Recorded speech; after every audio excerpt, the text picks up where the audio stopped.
BRB Doing Disney explores a more mature side of Disney. We want to keep the magic alive for everyone for as long as possible. So before we dive into today's content, we want to make it clear that this podcast is intended for a mature audience.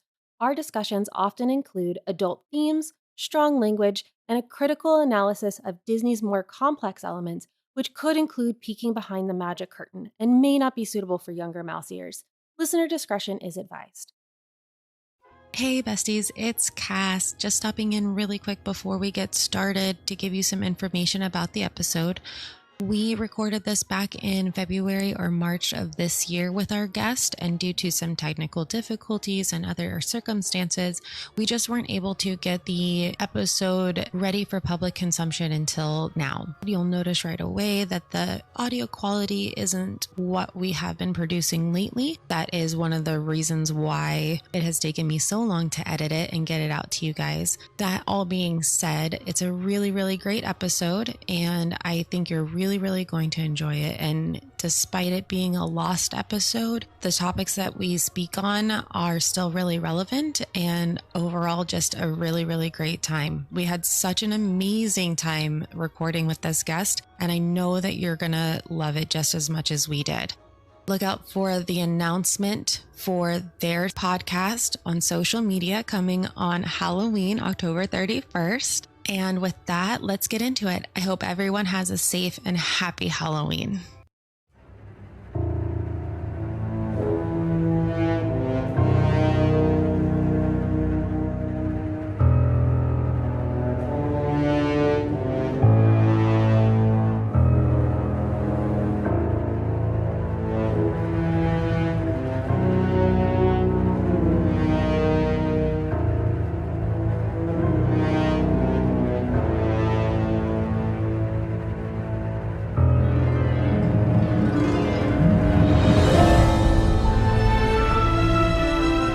Welcome back to BRB Doing Disney. I'm Cass. I'm Shanira. And I'm Megan. And we are so glad to have you guys back for the magical chaos of another episode. Today we have a really special guest with us. Okay, special guest, tell us who you are and introduce yourself really quick.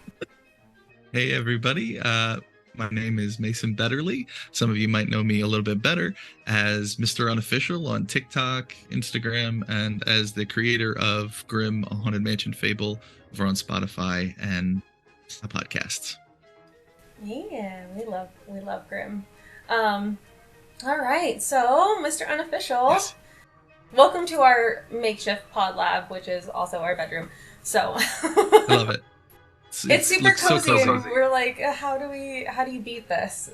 So I'm just like, all right, let me put up some soundproofing and so yeah, I actually heard about I found out about you, I think, through Skylar. I think they changed the name of their, I think it's Dream a Fantastic Dream now, or the Disney I think it was Dream a Fantastic Dream. I unfortunately and most ashamedly I didn't catch the name of the new it show popped that they're up looking to do just recently, and I was like, oh, they changed their names. But yes, but that's how I found out about you, and that's actually how I found out about Grimm. So, okay. I mean, I think I had followed you on TikTok before that, so like I kind of in periphery like knew about you, but that's definitely how I found out about Grimm specifically, and I've been hooked ever since. Like, I'm just like, here's this, oh my gosh, if you like Haunted Mansion, which I love Haunted Mansion, so I think there was 2 episodes out, so I listened to both of them really quick, and then I was like, okay, I need the 3rd one, like, right this second. So yeah, that's how I got to know you. So one of the first questions that we kind of always ask our guests are, what Disney character do you most identify with? It doesn't have to be your favorite character, but the one you most identify with. That's such a good question. I don't know. Captain Hook was my first love. And dang. So he's always my go-to, but I don't know if I identify with him in every way. I think Geez, you know what? I answered a question just like this a couple of weeks ago, and I'm totally flaking out on what I said there. I think this is gonna sound it. The answer itself is gonna sound really conceited. So give me a second. Let me explain myself. Just say it. Hercules. All right. Yeah. But but not. Look at me. Clearly, I am no Hercules. He said, "Look at me." But you know, I always Nobody had asked you what a Disney character you look like. Yeah. but I've always really connected with, especially growing up, I had a really hard time fitting in. And even, you know, especially back then, before the internet, I got picked on a lot for being, you know, a kind of like at the time a Disney kid, and it was rough. But yeah, so that kind of you know, wanting to fit in, find your spot, find your place, has always really connected with me. And you know, that's one great thing about kind of the community that we're able to have now. You know, I have been able to connect with incredible people like you three, and like Skylar and Skipper Melody. I know, you know, she's worked on Grimm with me, so it's been very encouraging over the years to find that place in the community. Yeah, I think a lot of people can relate to that feeling of like wanting to belong somewhere and not feeling like it's very much ugly duckling syndrome, where you're like, who am I? I'm around all of these, you know, people and things, and oh, but nobody else is exactly like me. And then when you finally find your family, your Ohana, you know, things like that, like you're like, okay, I belong. There's people out here that are like me. So I love that. I love that a lot. It kind of actually ties into the next question, which is tell us a little bit about you and your Disney journey. How did you become the Mr. Unofficial as we know you today? Yeah, I've always had an affinity for Disney. Growing up in New Jersey, there is always a week. It's usually like the first week of November, where they have teachers convention. So all the schools are shut down. So back in the day, I don't know if it's true now with the current prices of everything, but the whole state would empty out and go down to Florida and most often Disney. But yeah, so every year it was like this annual pilgrimage down there with my folks, and you know, just grew up going there. I, you know, just grew up on the VHSs and everything, and you know, especially with growing up in the Renaissance, you know, it was a good time. You know, having hunchback action figures, which is a weird thing in concept to think about now, but yeah, so then, you know, the plates in your Happy Meal. Oh, yes, man, those were so good. And then yeah, I hit kind of my teen years, sort of fell out of it, and then like right around my senior year, I really got back into it and just got very passionate about it. Then fast forward quite a few years to pandemic. TikTok was just starting to become a thing, and you know, I was talking to my wife about like funny ideas and stuff, and so she goes, she's like, why don't you make a TikTok and start just talking about these and throwing them out there? And then, you know, it turned into Mr. Unofficial, which was a moniker that someone suggested, or like a little bit into me making those, you know, all these things I would do if I was CEO of Disney Videos, which was like really early on when I was doing that. But yeah, and then it just sort of turned into me riffing on the corporate stuff and the, you know, the shenanigans that they're getting into nowadays, and especially during the Chapek era, and yeah, and then about, I don't know, early 2022, I was like, you know what would be crazy if I could really just become the Haunted Mansion guy and kind of go to the premiere when that happens. So that kind of became like a far off dream thing for me. So and you know, I kind of shifted and focused in on that for a while, and and then that kind of turned into Grimm. So that's a very long-winded answer, but there you go. No, not at all, not at all. I do have a follow-up question because you ended up going to the premiere, right? I did, yeah. And did you get a lot of like backlash for that? Because I know that was like right in the middle of the like strike and stuff like that. It was an interesting scenario because you get into it, and then the strike started 3 days before the premiere. So by the time that everything went down, you know, I had the tickets and like I paid for everything. So I'm like, okay.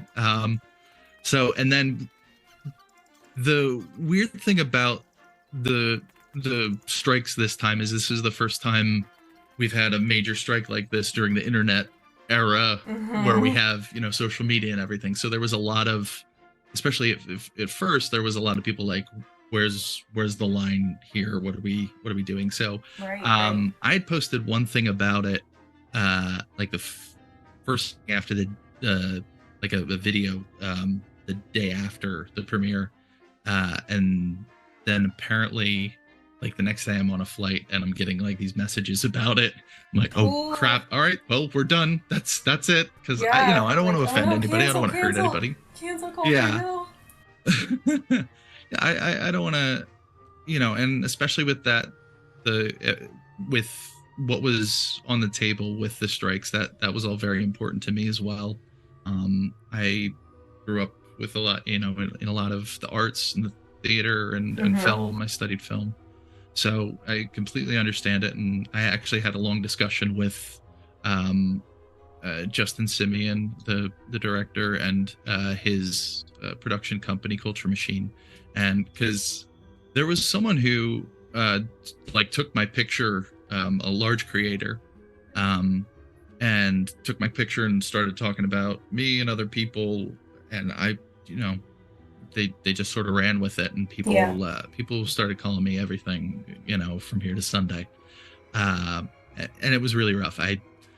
My mental health took a steep decline, because this was something, you know, and you know, you guys, you've been following my stuff and things like this. I wasn't doing it to be like a straw hat, or you know, I wasn't there to be an influencer or anything like that. It was just, this is something that's been with me my entire life, and I care deeply about.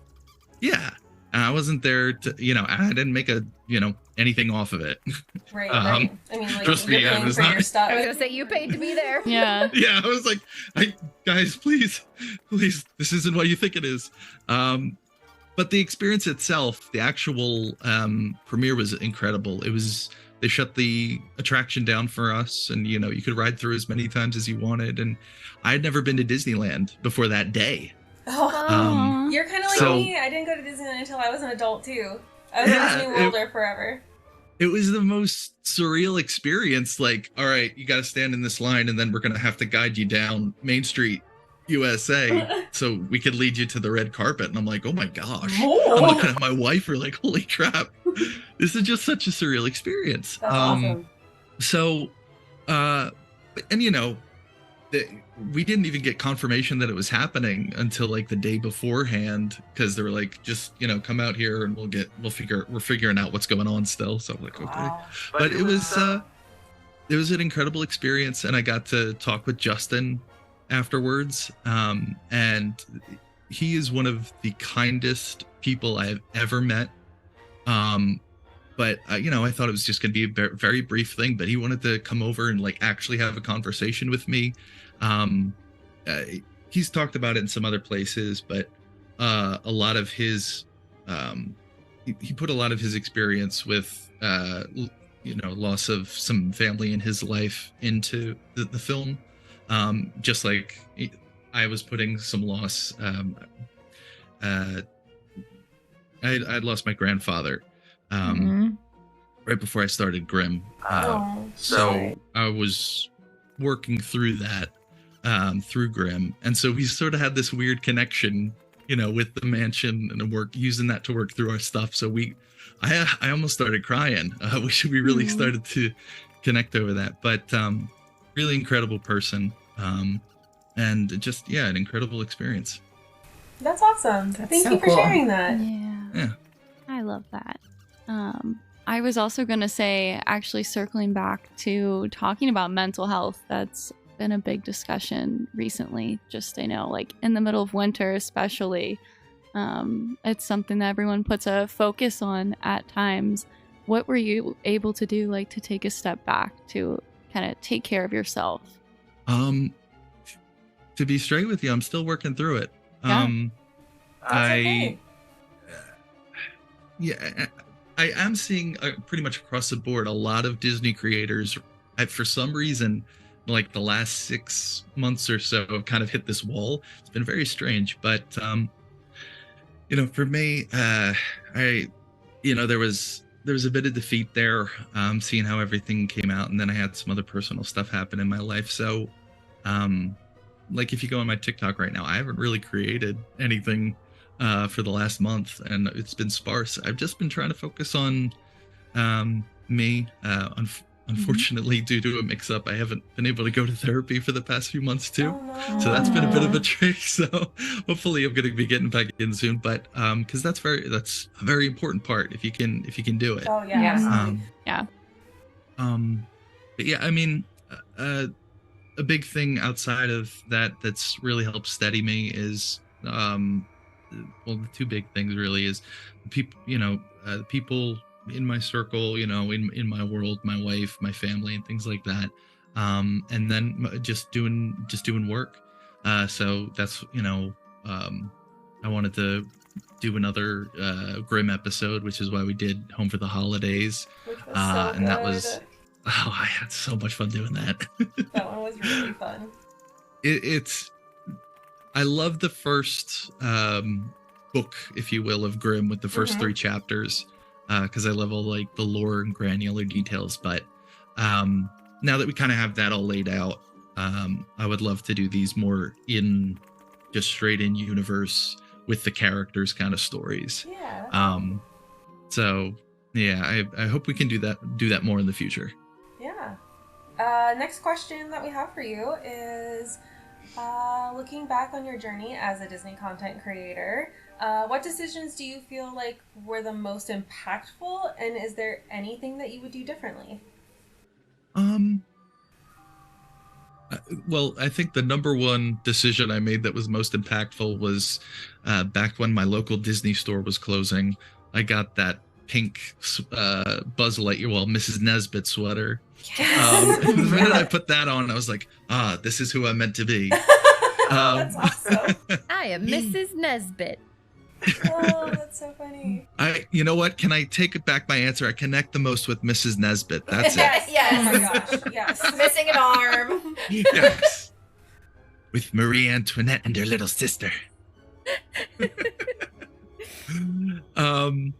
But I think, I don't know. I think getting into series, just redirecting kind of how I make my content, from just doing like funny little things and just doing the sounds to doing more involved things with like the reason why things are they are in the Haunted Mansion, kind of those Haunted Mansion deep dives, and then later on with the Disney 100 series that I still need to finish.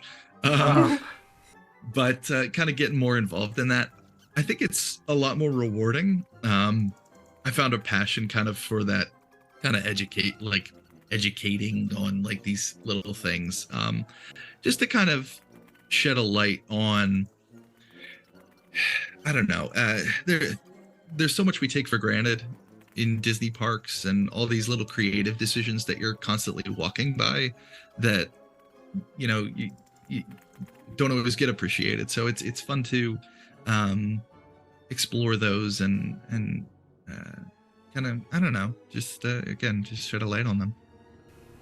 That's awesome. I love that answer. Yeah. That is awesome. And so I'm curious. I know you kind of hinted on, obviously Mansion has always been your thing, but how did you land on that as, your niche specifically? Oh, I'm a weirdo. So Listen. Yeah. I don't know. I've always had a weird connection with the macabre. I I loved Universal Monsters when I was 7 years old. I had my parents take us up to Sleepy Hollow. When I was that age, and That's awesome. That's oh. I need to go. I need to go again because it's been way too long.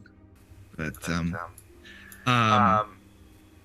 yeah. So, I've just had a fascination with the spooky stuff. But then it was the weirdest thing. I was obsessed with the Haunted Mansion, as a little kid. But then I would actually get in front of the attraction. I would be terrified. Oh. So it was this fascination with like, what is this thing that I'm terrified of, but I can't get enough of at the same time. So I think, it started with exploring that, and it's so outside the norm of every other attraction you go on there, with maybe the exception of Pirates. But they were really on something in the 60s. So, I just really think it's a landmark attraction. And they made it in such a genius way where there is no story. You have to fill in the gaps yourself. And that's what's led to all of this lore. Not just how I see it, but how they saw it in the Eddie Murphy film, how they saw it in the last year's film, how everybody kind of pulls their own story out of it. Even if they want to shoehorn Hatbox Ghost in places where he doesn't belong, you can still make up new lore for that. Yeah. We're salty about that. Yeah, we're not going to talk about it. Oh, yeah. Because we grew up in the same era, please tell me you remember the Disney sing-along Oh, I to watched Grim that. Grinning Ghosts. Hold on. He's gonna like I'm so excited. VHS tape. Oh my gosh. I saw them at my grandma's when I was there for their game night a few weeks ago, and I was like, I wish I could play these in something. Like, I should get a them. VCR. I should just take them to the camera store, get them like transferred over. I remember the Disney sing-alongs. Yes! That's so awesome. Okay, so I was raised in a very conservative household, and I was not allowed to ride the Haunted Mansion Okay. until I was an adult. But I have very vivid memories of watching the Disney sing-along with the Donald Duck in the ghost, sheet and all the like dancing trees. I was kicking myself the night after the premiere. The line, there was no line, no one was there. I was like, I could have just run up and filmed a video of me doing that. Yeah. And I could have done it. And I didn't. And I was like, I was laying in bed that night and I was like, you dumb son of a bitch. Okay, good. I'm glad we're on the same page with that. Oh, I should have done it. Yeah, no, we didn't have cable growing up, so I just had VHSs. So it was sing-alongs, it was PBS, and then it was Disney VHSs. Yes. Same. Yeah. Yes. Because again, grew up in a fairly conservative house too, so DreamWorks wasn't even allowed. So it was the weirdest thing. Oh. You never They said watched, "Butt" in the El Dorado trailer. What is it? Prince of Egypt? Yeah, well, yeah, that was the weird contradiction. Don't worry, we've pulled that thread in therapy. Oh, that one was fine. That one was fine. But Road to El Dorado was not. I just watched Road to El Dorado for the first time like A couple months ago? last year. Yeah. So as I said, I try to, I'm working, like I go into my work and I go into writing. So this year I've tentatively tried to start exploring the idea of writing a book. And my book actually has to do with some of the Mayan culture. So I actually, jokingly, I sent a clip to a friend who I've been talking about it with, and it's the Tushibalba scene. So just today. So well, you actually just perfectly segued into the next question. How did you decide to make a podcast versus writing an actual book? There is something so beautiful about podcasts. You can come and you can, I feel like with what we've done with Grimm, we've made a movie without the visual component. I feel like there's enough there with the sound effects and the story and stuff where it's like we did make a movie, but it just the visual isn't there. So in college, I had to make a film thesis for my senior year, and I actually did what is a secret prequel to Grimm, and especially the Hitchhiker's part of it.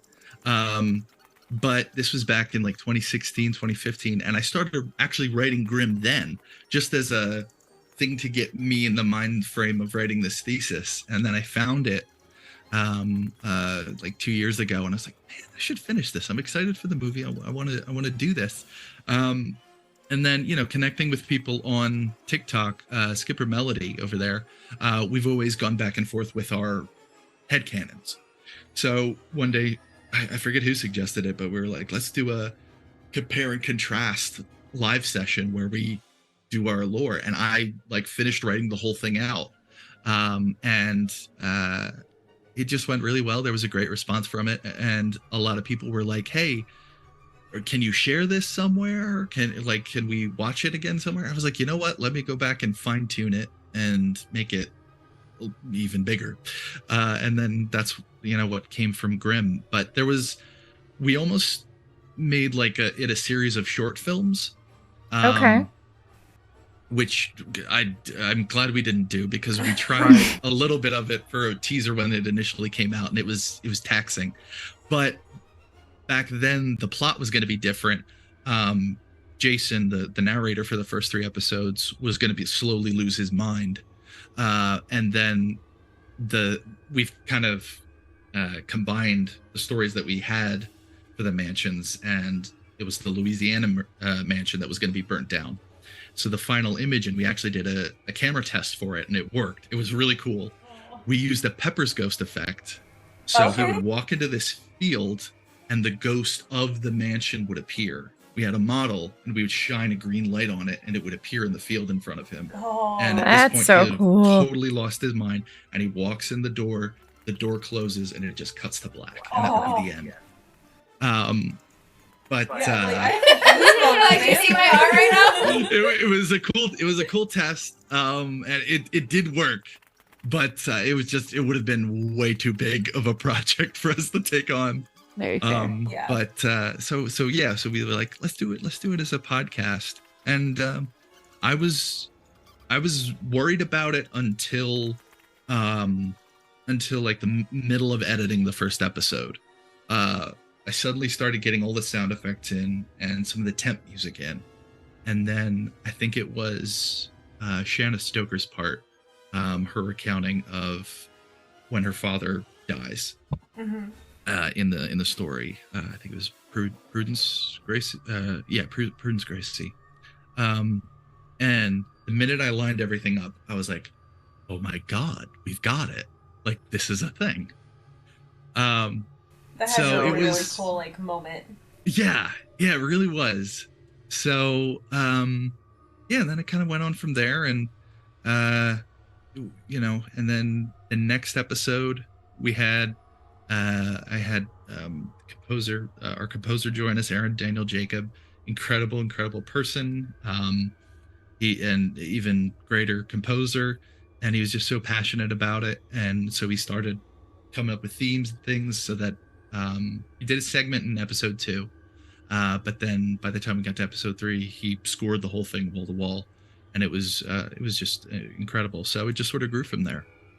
Yeah, I remember you sent that to me, and I was like, "Oh my gosh, I have chills!" I listened to it in my car, and I was like, oh, "This is so good." I love it. I love the main theme that we have. You know, he got very involved in kind of like how I viewed the characters and what kind of moods we were trying to inflect, because there's secret stories that are there subtextually if you pay attention, that he laid into the music, and hopefully we get to explore some of those in the future. But he got this one little part at the very end of episode 3 that just like hit me in the heart, And I told him about it. He said, yeah, because that's the part I put in for you. That part there's Aw. dedicated to you. And I'm like, oh my God. Oh. He's a great guy. And then, and I gotta give it to him. He, especially with Home for the Holidays, he just knocked it out of the park. He worked so hard because his wife was pregnant at the time, and he was jumping between, because I think she had the baby like 2 weeks after we finished it. So he's jumping between taking care of her and finishing Grimm. Like he's just an all-star. That's amazing. Yeah. Shout out. That's awesome. Yeah. So out of everything that you know about the Haunted Mansion, you probably know more than the average my gosh. individual. What is your He already said he was weird. Yeah. What's your favorite Haunted Mansion fact that most people might not know? Or if you can't decide on one, are there a few? Tell us multiple. Yeah. Please We're here enlighten. for it. Oh boy. I really don't know. I mean, like that's the thing with like Disney content. We're all working from the same well. So, everybody's got like pulling up the same facts so much. I don't know. That's a great question. I think one thing that I love is the story with the hand that goes over the 13 clock. Is technically that was originally supposed to be the climax of an experience starting in the with the candelabra at the endless corridor, because the idea was that you were going to have that gust of wind come up at you, racing up at you as you pass the corridor, like it's coming up at you, and then what that would suggest is that thing is chasing you down the hall as you're going through the corridor of doors, and that hand was kind of the climax of that moment. Okay. As you're just escaping and getting into the seance room. Oh, okay. I just realized that I unintentionally wore my Sally Slater t-shirt. I definitely did. Like, hell I yeah. did not. I was not thinking, and I literally we put should have on all put on our Haunted Mansion Yeah, stuff. we have a my Haunted Mansion t-shirt. This is perfect. I'm representing. I got the Roosevelts. Oh, yeah. Yeah. I love Roosevelts. Yeah. So I don't know. I get overwhelmed. I don't know There's what my so favorite. much. Yeah, there is. It really is. It still blows my mind that they took two different concepts and just like mashed them together and created this thing that we all love. Like, Yeah, watching the special on Disney Plus, that was really cool.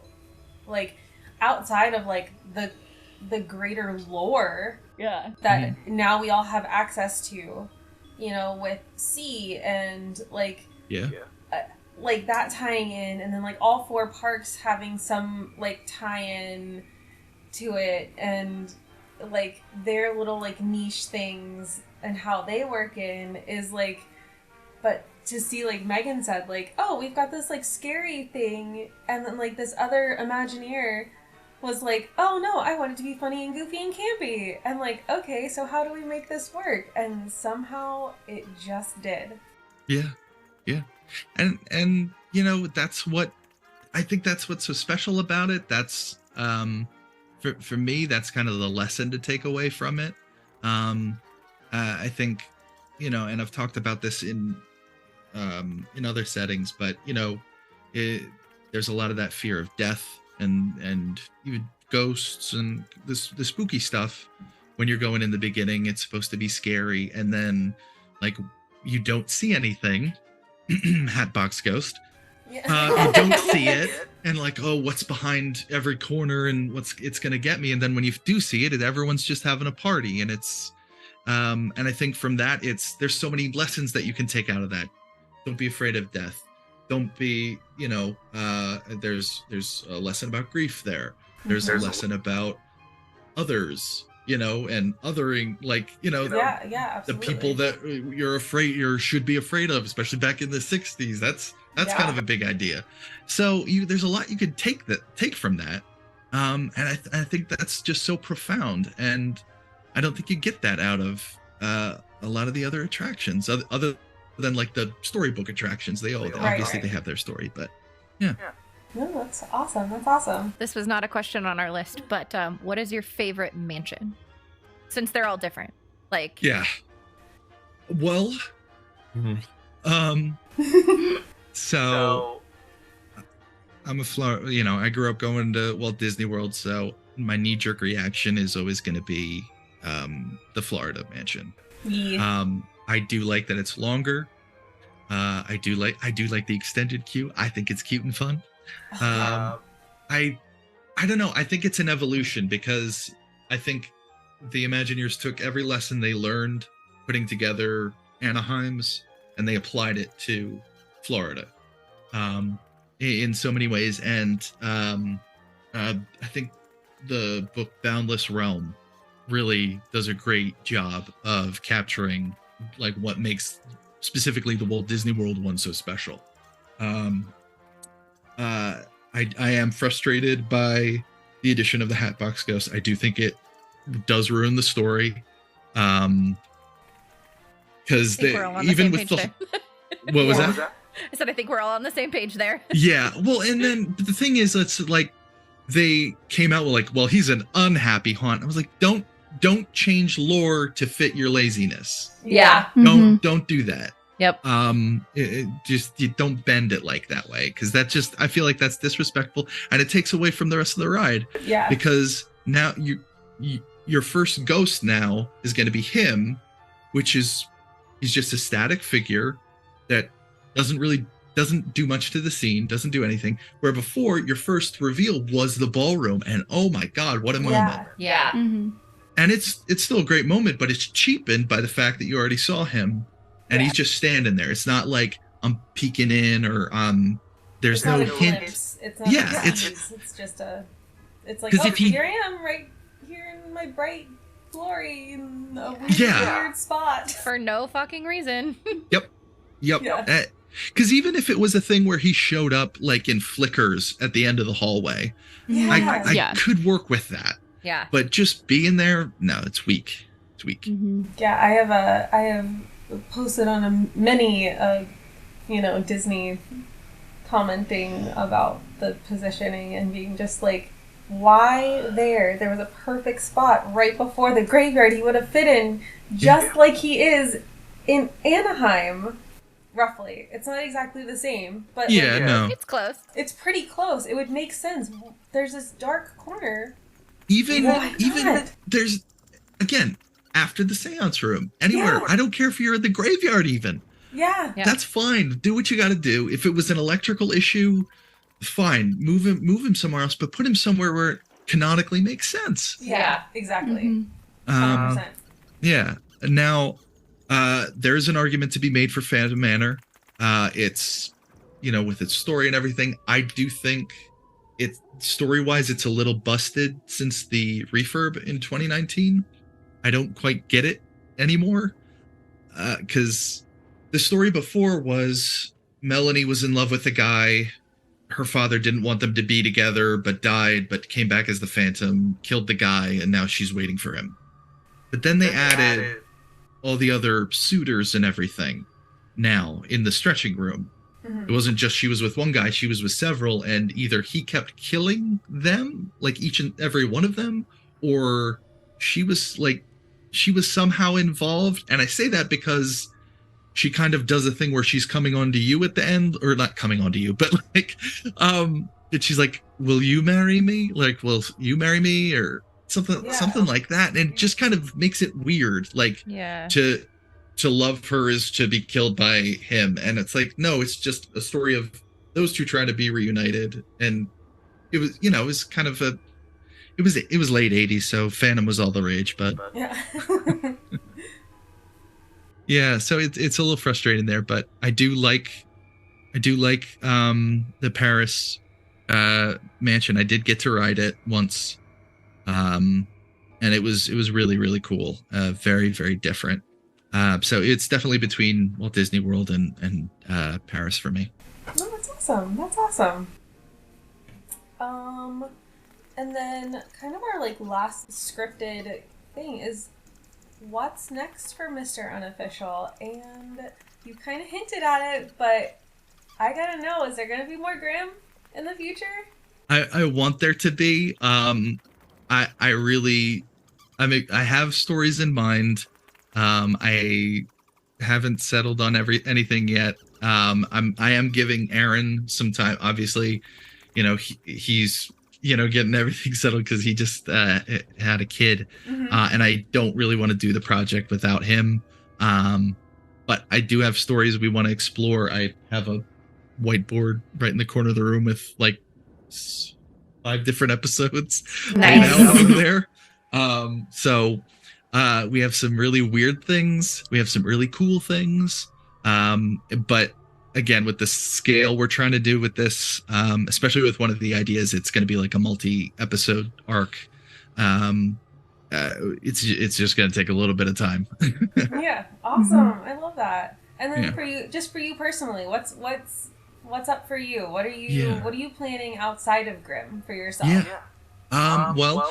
As I've said before, I've taken a bit of a break from the social media stuff within regards to TikTok. TikTok's gotten weird ever since like the music stuff got changed. Oh yeah. Like my last 3 videos got shut down because of something there, so it's been frustrating. Universal Music just retracted their like licensing, so I actually just had I was going through my videos and a bunch of them a lot of mine have too been muted, and I'm like, I don't even remember what was on there, honestly. Fine.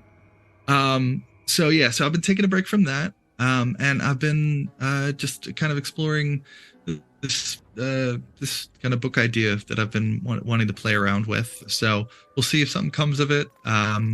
If not, then Grimm sooner for you guys. So it's good news for you. That's awesome. Well, the offer still stands. If you need help with anything, I'm around. We're gonna, especially with what we're looking at a very large cast for the next big arc. Well, I'm in. I'll audition for anything and everything. I'll help with editing. I would love that. And then I kind of hinted at this, like, when we talked and you were asking. So, real quick. Fuck, marry, kill. Madame Leota, Constance Hatchaway, and Melody Ravenswood. Okay. Oh, wow. This is a tricky one. I'm gonna say, I'm not gonna take the chance on Constance, so I'm just gonna say kill on Constance. Fair. I'm not gonna risk it. This is all right. I'm gonna give Melody a break, and I'll marry Melanie Ravenswood, and then I guess I'm fucking the crystal ball. Yes. All right. Oh, we love it. We love it. So there we go. Good. I love it. So yeah, that's all of the like official type stuff. And if there's anything that you want to chat about, like we got space for you right now. All right. So I want your thoughts. Let's go. We've got Epic Universe. Woo! Yes. I'm hyped. So are we. Yeah. We're stoked. Yes. So if Disney was to make a 5th gate, what are you guys wanting to see? Villains. They've like blue skied that so much. They've teased us so much with that. Oh yeah. I have the proverbial blue balls for Disney Villains Park, and I need it. If they did like the Villains Land would be cool, but if they did like a whole new park and did a Villains like thrill park, that would be so cool. Like a more for adults, not major roller coasters. Yeah, like not a lot of dark rides. Like you have that, obviously. You have Magic Kingdom, you have your space for the dark rides, but like also, of course, knowing Disney, it would take them like a decade to build at least half of it. Yeah. Yeah. Are you on the Villains train to, Meg? I actually really want them to just like, I don't know if they would do Anything. it, but like the classics that they've gotten rid of, or like things they can bring over from overseas, like something really different than anything that we have here. Like, Yeah. I want to go to hell. I want Mr. Toad's back. Like, you know, You just make a hell park. I'm already going to hell. It's Mr. fine. Toad, like Hades. But like, yeah, and include the things from, you know, like, we don't have stuff from Hercules. You know, we just watched a whole thing about them killing Bugs Land in like California Adventure when they took it out and put in Marvel, you know, and that saved California Adventure, because when California Adventure opened, nobody wanted to go there because there wasn't a lot for kids. Yeah. But I'm also on the like more adult park train. Yeah. Or build an entirely like kids park and redo like Epcot to be the entire adults park, you know, that type of thing. Yeah, just kind of like start retheming or like updating stuff. Yeah. I wouldn't mind seeing, since we can't have like Marvel stuff, and probably will never get Marvel stuff at World just because of the agreement that they have with Universal. I would love to see Disney do another park outside of Florida, kind of, and not like necessarily it be a part of Disney World, but do a whole Marvel. Like, this is our Marvel park, and I don't know, put it in Texas or something, because people have talked about, oh, Disney's going to go to Texas. I don't particularly like Texas, but just like somewhere where they could be able to do that, and give Marvel the space that it needs, that it deserves, honestly. Yeah, you could do, and there's so much you can do with honestly with every single one of those ideas. I think you could do a fun mesh where if you did a villain park, you can kind of do a Land of the Lost little side thing where it has a couple attractions that were beloved and lost over the years. That's a good idea. So, I mean, you could have like a Mr. Toad, so you at least get like one from each park, maybe, or kind of go through the. I don't know what Animal Kingdom's lost. That, put in Beastly Kingdom too. Why not? We'll throw that in there too. Yeah, throw it in there. Just a little bit. They're a little bit more mature. I'd love that. Yeah, absolutely. I think it'd be cool if like, because a villain's park is something I've sketched out so many times. But I always see this promo in my mind where it's like, you see like the Roman numeral 1, and then you see like the Magic Kingdom, then you see, 2, and then you get Epcot, and then 3, MGM, and then you get to 5, and then just the V glows, and you hear all the villains laugh. And then, he said, I was in film school. I know my That would be so cool. That would be cool. Then they could do another Star Wars thing. Trademark TM. No. It's ours, Disney, and pay us. It cannot be taken from anyone. However, Disney, if you want to, you can reach out to Mr. Unofficial, and I'm sure he will let you buy the rights for that. Oh, yeah. Oh. But yeah, and then, like, I always thought it cool was, like, kind of where you'd have the quote-unquote partner statue. You just have this glowing, like, almost like a crater where at the top of it is, like, the smoking black cauldron. And you have, like, the main villains, like, wished into the black cauldron for this land of their own. So there's, like, 6, 7 villains have their own, or, like, sort of overlords of certain corners. I thought that would be fun. Yeah, have, like Maleficent Land and like the center hub, how they do, and then everybody's got their like because it could be areas, it could be the castle, like dark and twisted. Exactly. Just like the upside down version of Magic Kingdom. Yeah, a little bit of like kind of an epic Mickey vibe, a little bit in there or something like that. But yeah, you could have like a little Shipwreck Cove for Captain Hook, because of course you're gonna have a Captain Hook section. But then you have like kind of this mystical area where you could stick, you could have a Hades coaster. I was just about to say, or just put Hades in hell in Mr. Toad. Yeah, that's what I said. Yes. Do it. Another option where you can kind of bring back the Mr. Toad idea is have it be Cruella de Vil, and you go through Hell Hall. Yeah. There you go. And Yeah. her roadster instead of Toad. Yeah. I prefer Mr. Toad, but Yeah. you got to fit it in. But, Yeah. Right. yeah. So, yeah, there's so much you could do there. Yeah. Absolutely. I think the thing is like how sustainable is that long term? I think there's an audience for it long term. Yeah. I think so too. There is. Yeah. I think they've proved that adults are what's keeping Disney alive at this point. Yeah. Yeah. And it was never Walt's idea for it to just be for children. Like, that's been proven over and over again too. Yeah. For sure.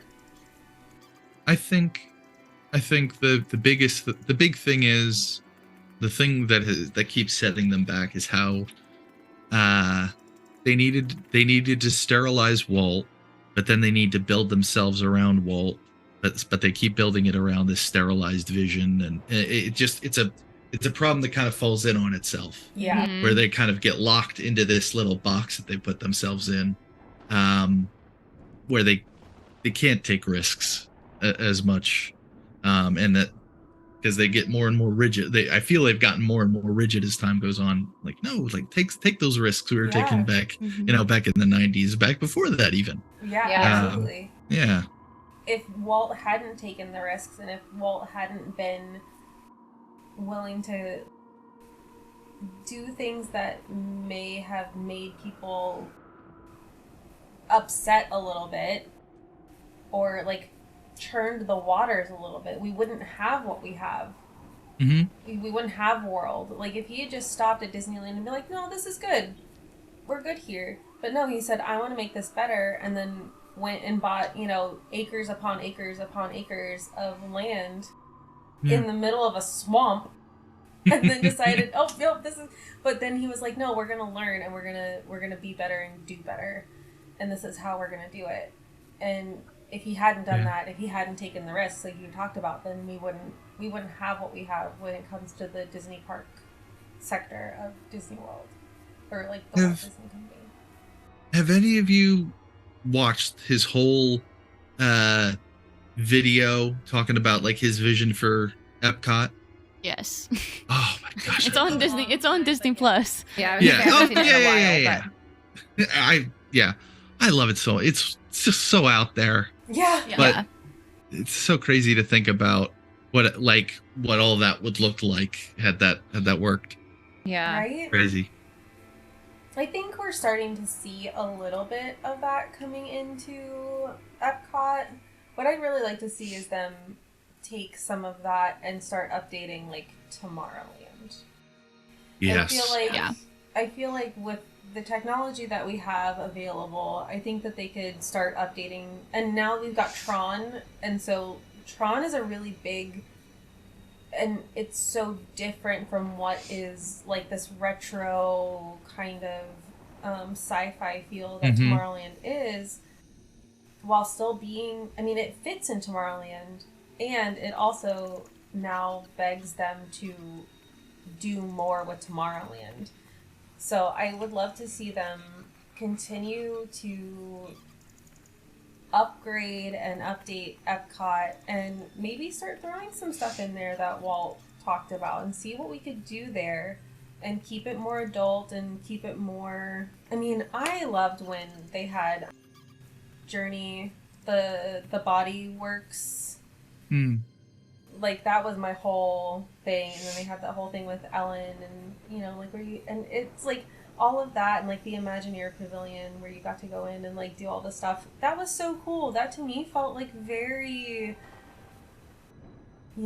experimental prototype community of tomorrow. You know what I'm saying? That felt like that. It felt like you were kind of working on a community that could be futuristic.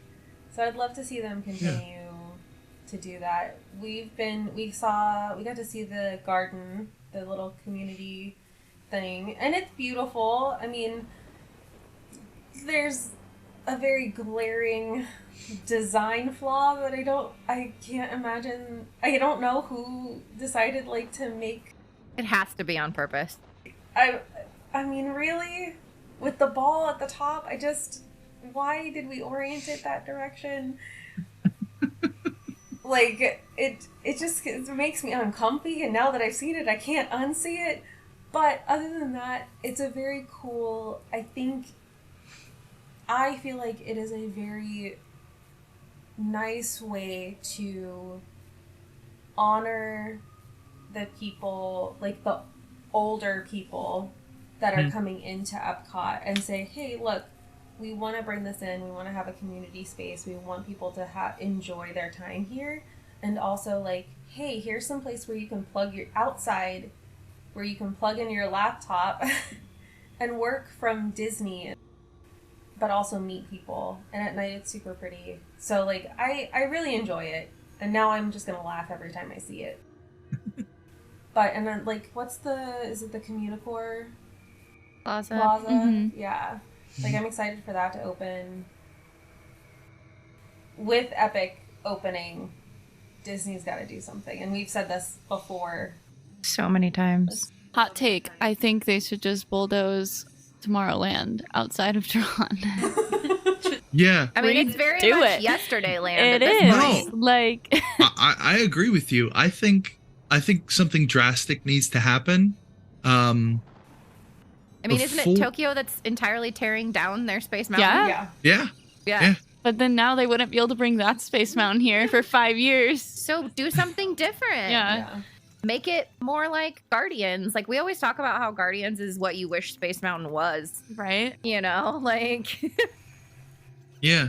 I think it would be a big swing, but I mean, they closed over in Disneyland. They closed Fantasyland in the 80s. You know, that you can close there's precedence for, like, you can close a whole land down, focus and make it better. Yeah.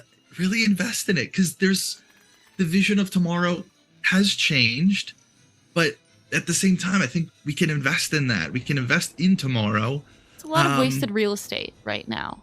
Oh yeah. There's so much you can do. There really is.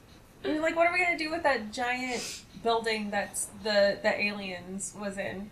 It's always going to be Aliens. I know that was the Stitch's Great Escape. Stitch's Great Escape, but it's always going to be Aliens for me. You know, like, it's completely empty right now, right? Yeah. No. What are we, like... Well, and, like, Monsters, Inc. Laugh Floor makes 0 sense. Like, how Yeah. is that All of it. Tomorrowland? Like, Oh, I mean, even Buzz Lightyear. Like, yeah. what are we doing? Yeah. There's nothing there. There's nothing there that's Tomorrowland. Like, honestly, No. I think it'd be great if you got the whole land, take Buzz Lightyear, bulldoze some space at the back of Hollywood Studios, drop that into Toy Story Land. Yeah, exactly. That would make a sense. companion ride where you get to do the last lost episode of Woody's Roundup. Yes. So you could do both. You have Yep, they that'd be cool. both get their attraction. Yes. So you have extra room there. Clear that out. I read this wonderful piece by an actual architect who thought, was doing some out of the box design ideas for Tomorrowland. It did, like, everything's kind of got this, it leans into the geodesic stuff, but also is very natural based, and like all the facades kind of have like a stone sort of like a marble kind of like idea with like plants growing out of them.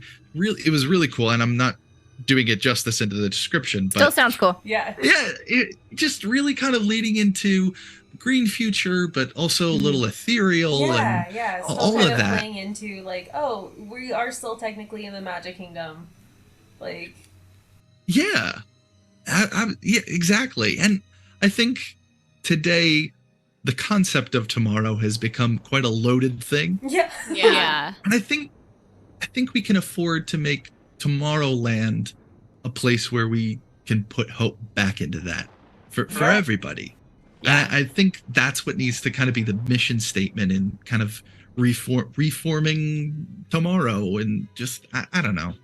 Maybe I'm getting too out there, but kind of almost like a little like gentle call to action too. Like Yeah. like, this could be possible if you do this, and like we've upgraded the speedway to electric vehicles. Here's how this is impacting the environment, and here's what you can do. And it is projected that if everybody, or is 50% of the, like you can make it educational and be like, you are tomorrow. That's it. Like you are the magic. You are tomorrow. And talk to these kids that are coming in. Not to not to change streams too quickly, but just going back to the Marvel park idea, I would love it if you could have the alien encounter set up, that whole formula, but the symbiote and Venom. That's my pitch. Oh my god. Just gives me an excuse to rage when I leave. Be fun. It would be fun. Yeah, and you could be like, oh no, it's bonded to somebody. Who will it be? The end. And then somebody leaving the room has the Yes. That would be so cool. That would. That'd be awesome. But yeah, I mean, there's so much they can do, but it's just this weird time of inaction from them, and it's frustrating to watch. I honestly feel like I think COVID scared them. Yeah. I think it really scared them. And I've said this before, and it's just it's a little bit of my soapbox, but like they had so much wasted time when everything was shut down. They could have had Tron done, especially as they started like reopening. They didn't really start like all of these projects that were going right before COVID happened and before they shut down. They didn't continue them, and they could have, especially once we got several months into it before they really reopened the parks, but like restrictions had been lifted.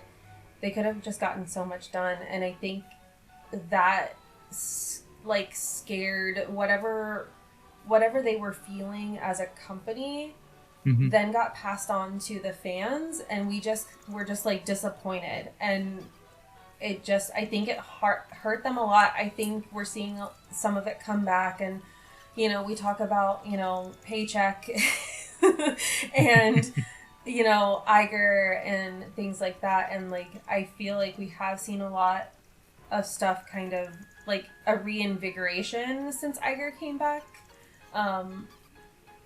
but I just feel like that just damaged them as a company for whatever reason, even if it was self-inflicted. And I think that we're still kind of feeling that sting a little bit. Unfortunately, I feel like the parks are keeping the company alive at this point. Oh, they're their main absolutely. income source, because the movies, good, bad, whatever you think of them, that they're not making money. Yeah, they're not doing so great. How expensive they are. Yeah.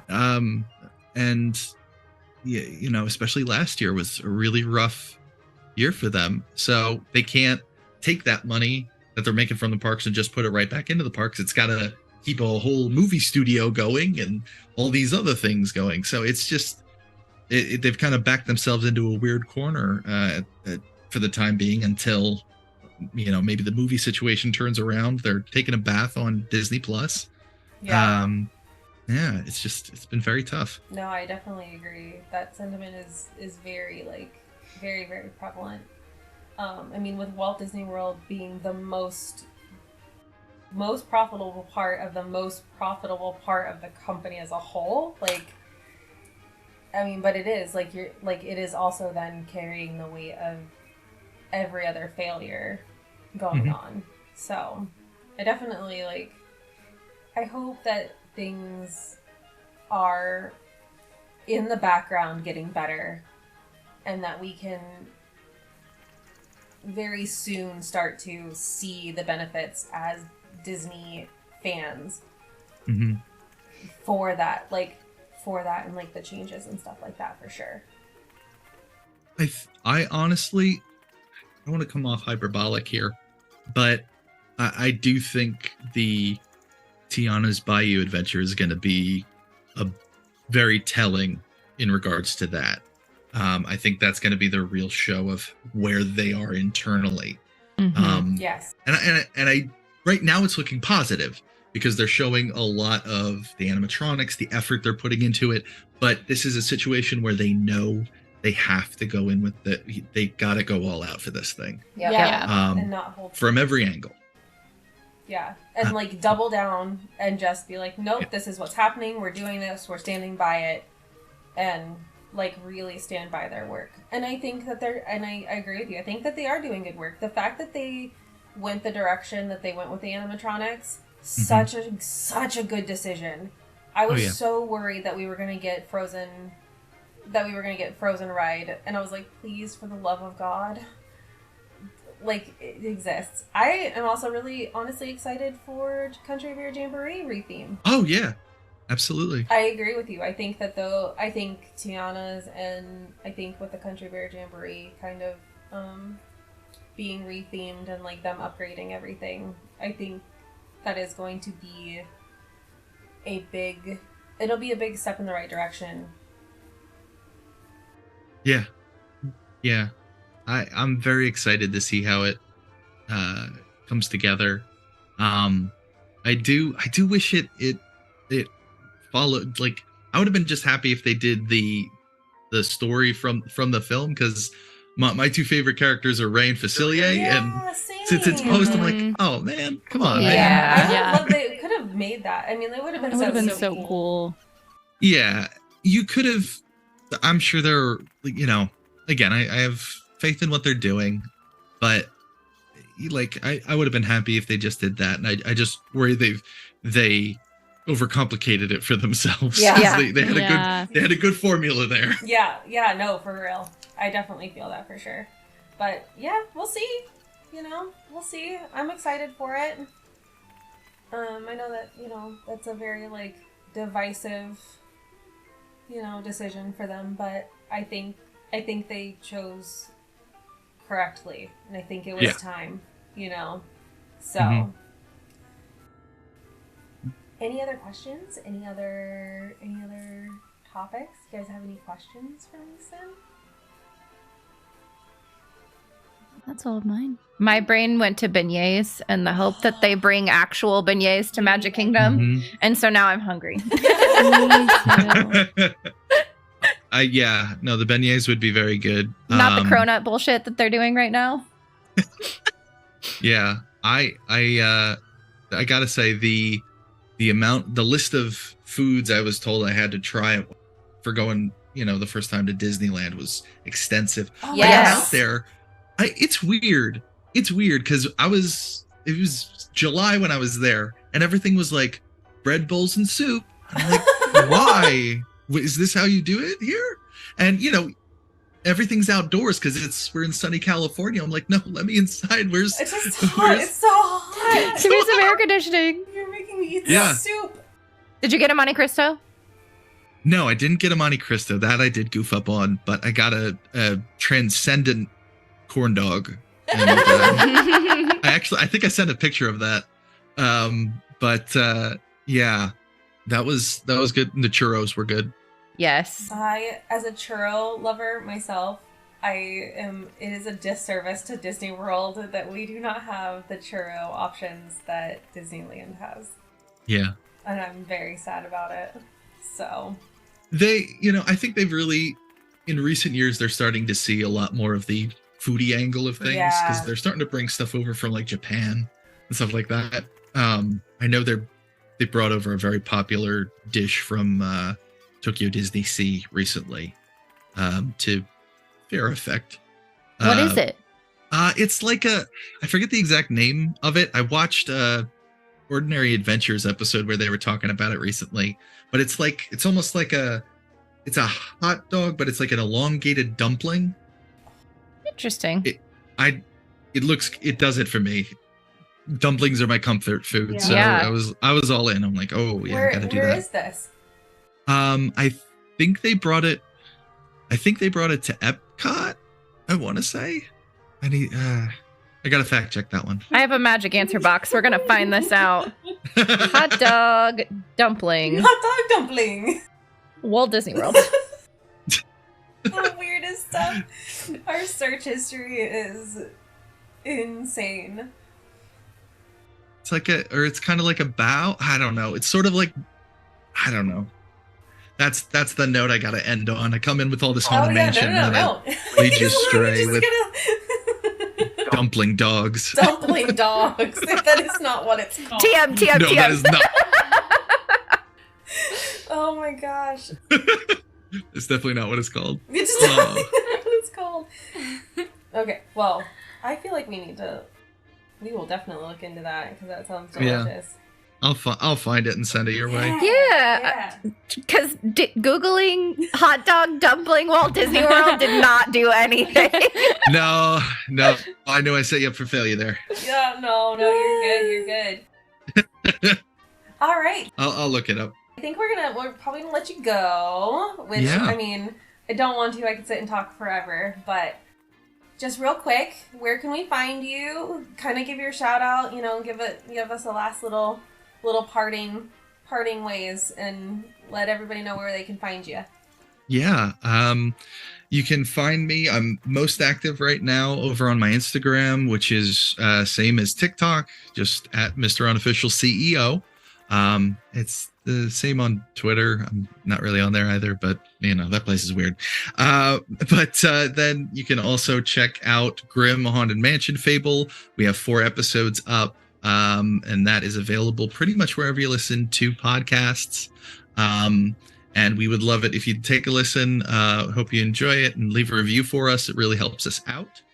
But yeah, that's pretty much all my main haunts right now. Awesome. Thank you so much. Thank you. It's been an absolute blast.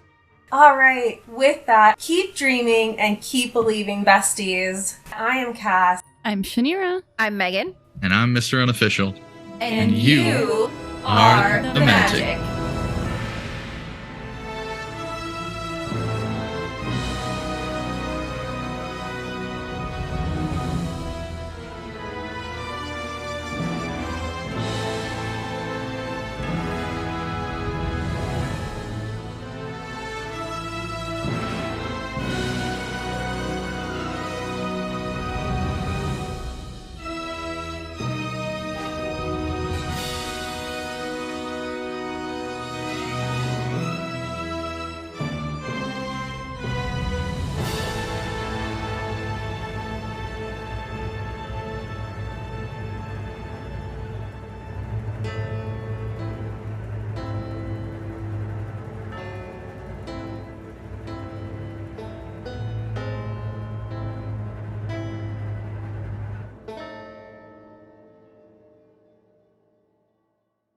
BRB Doing Disney is an original podcast produced by the hosts.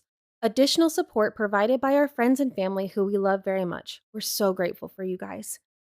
Original logo created by JG Designs. Intro and outro song called Winner by Max KO Music was remixed by myself for the purpose of this podcast. BRB Doing Disney is not affiliated with Disney or its IPs, and the opinions expressed herein do not reflect that of the company or its employees.